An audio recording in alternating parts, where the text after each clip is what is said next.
Hello everybody, this is Money Mom. Welcome back to the channel. This is a highly requested video that one of you asked me to do.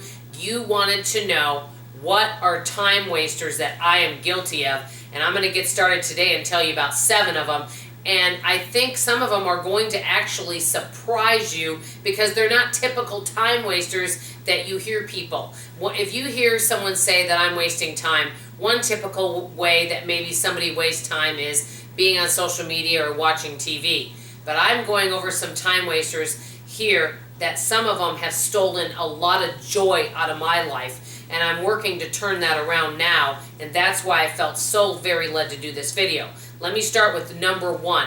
One of my hugest time wasters over all the years of my life is, number 1, worrying about what other people think, trying to please everybody, being a people pleaser, and just thinking too much about what other people think about life decisions I've made. We all know we can't please everybody, and I have wasted too much time in my life trying to. Number 2, which actually kind of goes with number 1, feeling like I owe people an explanation about what I'm eating, how I'm spending my money, how I'm raising my child, what my marriage is like. You know, any decision I've made in my life, career decisions, it doesn't matter, that I need to explain or defend any decision I'm making. We don't have to do that.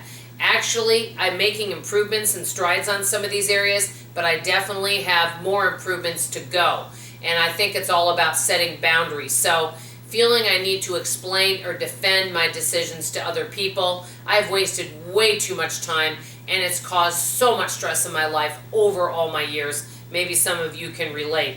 Number 3, basically feeling I need to return all phone calls or spending too much time on the phone and being in the middle of doing things and picking up phone calls, which I've mentioned this before, then you lose your momentum.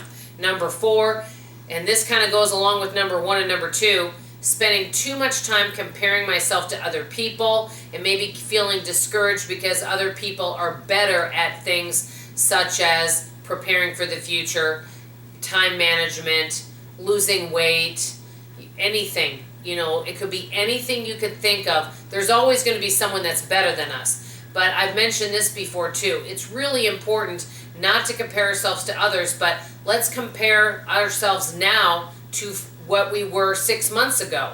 And I think you may be really amazed at how much better you are. So comparing ourselves to others, we've heard it before, it's a thief of joy.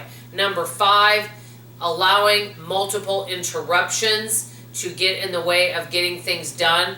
I know that I have done that. I've been better about turning off the phone, but I know that if sometimes I really need to concentrate on, say, answering a bunch of emails, I can't have the phone ringing in the background at the same time, and even listening to the voicemail while I'm answering emails is a disruption. So allowing interruptions to basically steal a lot of time. Number 6, procrastinating on difficult tasks. I am guilty of that. It's easy to do the really quick things that don't take long, but if something is going to take a long time or we're not sure how long that is going to take, I can sometimes keep putting something like that off, and I know I'm guilty of it. Last but not least, number 7, not being willing to ask for help and not delegating and basically feeling that you have to do everything yourself. When you can start delegating some tasks and asking for help in certain areas, that will definitely free up time, and I think many of us may be guilty of that. These are 7 things I can definitely be guilty of. I'm getting better, but I would love to know if any of you right now have a time waster in your life that you feel like you'd rather have a better use of your time. What area do you feel you can improve on, or what areas have you improved on in the last several years? I'd love to hear from you in the comments below. That's all for now. This is Money Mom signing off, and as always, I love you. Bye-bye.